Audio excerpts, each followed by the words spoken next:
Known places: Amaraku. A photo essay by Chinaza James-Ibe. Read by Ifunanya, Godliness, Nna-Ude. Knowing a place is one of the few pleasures of life I revel in. Arcadian, even in its opera, a privilege that permits my gazing upon a world without the decomposure of lostness. This is how I feel about Amaraku. I remember Amaraku before my family moved from Lagos to Imo State in 2012. We were on holiday and had stopped by the market to greet my grandmother, popularly known as Nwa-Ude, because of her close call with albinism. Amaraku is no longer as bustling a market as it was years ago. On market days, walking was a stiff and precipitous affair. Passing mid-zone was a deadly sin. You might get hit by a wheelbarrow or cussed out by an old woman with a basket of okwa poised on her head. The people worked as though life was a piece of hot yam in the mouth of a child sharing a bowl with older ravenous siblings. It was years ago, and I thought the entire beast of commerce belonged to my grandmother. I was a proud little thing. A portrait of affluence hung on the walls of my puerile mind, and it showed. As we left the market to visit my uncles, I dug my hand into a man's bag of rice and scooped half a handful and walked away as he called after me, "Atomic snob." Fortunately, there is an unspoken rule that grants the visitor leeway to be foolish, so he didn't chase. Owabahia, the market is the perfect metaphor for life. Nothing passes for nothing. If you fall, the crowd will move over you. The market is multi-axial, multifarious, an animal Pandora would be envious of. People swarm, people with entire histories etched into their skins, their vine veins, people pushing their sustenance, people who, like me, have come to watch the turbulence. Angry teenagers who would rather be somewhere else than neck deep in mountains of vegetable. People buying fake trinkets, 300 naira a piece. Since I have long lost count of the market days, it is a delightful coincidence that the very day I choose to visit is a market day. It is also my mother's birthday, so I stop at her stall to sing for her, Nwa-Ude. She turns her back to the camera, places both hands on her waist, and smiles at her neighbor. The neighbor's grandchild, whom I can see at the far right, looks at me. Amaraku is not where you come to buy smiles, but once in a while, an angel glides past and tickles a person or two. If it remains a beast, it is wounded. Ask Amaraku what it means to throng when your body is an ulcer. Ask if it remembers what it was before the government invaded with bulldozers, crushing head and limb, gut and groin. Amaraku is now like its pace after bombardment. The traders are shrapnel and bits of wood, trying and failing to recover from the vertigo. He who once had a lock-up store now makes do with a raggedy umbrella held down by a keg of sand. The shoemaker, who was once at the center of the market, now makes do with a nearly roofless shack at the far corner, inches away from a lake of refuse. The bus park slowly recollects that it was once a park. The space widens again, but every market day, like today, it brims with displaced traders. In the middle of the market is painful space. The beast moves without its heart. A market is a punch of paradoxes. Color exists besides the one, the gospel besides the venal, many lives beside many deaths. One rule about market days is to know where you're going. There is little time and space to get lost. Little time and space to reconsider your steps before people fire snide remarks. "You're in the market, move. Lekone make a dondi. Ozo, it's a silo. Follow your foolishness out of my path." Adjacent to this intolerance are the overeager cries of the traders calling out to passerby. On the stretch of Ogiri Road, I once encountered a rowling woman with a wheelbarrow of beans. Now, she was not yelling like the others. She roared like a lion with a tail on fire. "Ah! Buy beans! 350 full cup! Ah!" With the strength she effused, she could have easily bullied a person into the purchase of a pintful. Wheelbarrows are crucial to the market. For some people with small businesses, it is important to stay mobile.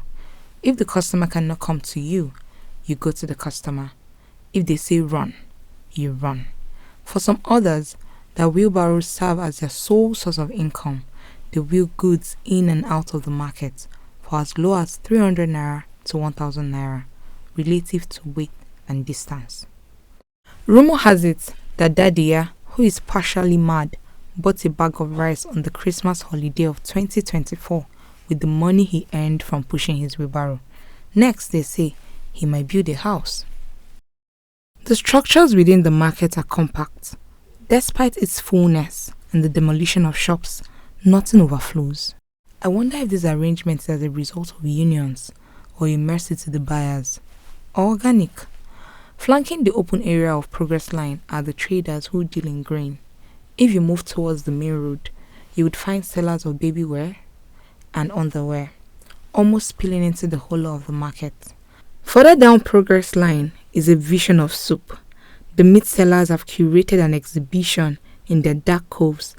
They are sandwiched between the vegetable section and the ramshackle saloon, and you can hear them hacking away or sharpening their butcher knives against slightly curved knives for slicing. Kanda and anewu, beef, tenderloin, but no chicken. There's an entirely different section for chicken, where they are caged and killed upon purchase. There's obomano, obosisi, oboewu, oboji, and slaughter, where vultures swoop to kiss the red mud and stripe bones clean. In front of the yam section, you will find cages of poultry and a litter of feathers, while at the end of Ugiri Road, where it splits like reptile tongue, you would see a group of women with 1 or 2 hens each, like extensions of their bodies. If you visit the market tomorrow, most of these standing people would have moved on to another market. Some are for in another community. They are the sojourners. They are not without a store because the government destroyed it. They never had one. These people either trade in palm oil, okwa, livestock, fruit, or nylons. Their products are ever changing and their supply is limited. If a person manages to plug half a bag of mangoes today, they quickly count the market to know where to go. If a person's okwa tree goes barren, they turn to the palm and plantain trees for answers. A person in urgent need of school fees might lead their unsuspecting only sheep to wherever the market falls. Everything is money. A desperate bunch of oha lives here, stolen oranges there. If I return to the market tomorrow, the frenzy would have whittled down. People will be kinder and slower, and from time to time, someone's eyes will say, I know this girl. She's the child of Wanyocha's child, the niece of her uncles. She worked at Patient's shop. Don't be a stranger. Still, I look upon this world with wonder. I cannot outgrow the fascination of this psychedelia, a fascination that is labeled foolish most times, for what is there to gape at in a place devoid of luxury? Why concern yourself with banality when you can dream? Perhaps it is memory and some other unnameable thing that binds me to Amaraku. My body remembers as much as my mind does. My leg know the parts. My thighs are tickled by the memory of flood. My toes coil in commemoration of mud. The memory of Amaraku is the memory of Maya and the sentiments between toes. It is the memory of capsized trucks in a flood, like bottle caps in a bowl of water. It is the memory of chicken pepper soup, my uncle's specialty. It is the memory of cold coke and agidi jollof. It is the memory of my grandmother, who was fierce as she was kind. It is the memory of her silver hair wrapped in black threads. The Okada men at the mouth of the market have watched me grow, from primary school to present, from clothing style to clothing style. No one asks, where are you going? It's always, let's go. I am everybody's sister. The new third road seems sturdier than the previous mishaps. Although it still floods in the rainy season, it is less perilous. During the COVID-19 lockdown in 2020, when I was apprenticed to a tailor in Amaraku, the rains were a constant nightmare. I had to go to work each day with my baby cousin. If she was awake by the end of a day's work and it was not raining, we would walk. If she was asleep, I would fasten her to my back with a wrapper and flag down a keke or a bike to transport us home. On that day, it rained fiercely without hope of ceasing, and to my great relief, she was asleep and peaceful. I borrowed an umbrella from a woman in the market and waded through the thigh-high raging flood, my sewing kit in my left hand. I proceeded slowly since the waves from passing vehicles were strong enough to make me lose balance and get pulled away. I was weary from a long day of pedaling.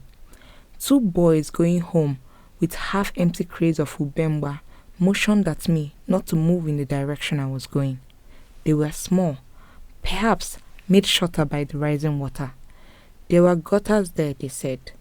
I didn't know where, so they said they would lead me across, because they knew the place so well that if it was erased, they could draw it from scratch. Every detail. No matter how well I claim to know this place, there are people who, without busting their veins, know it better than I.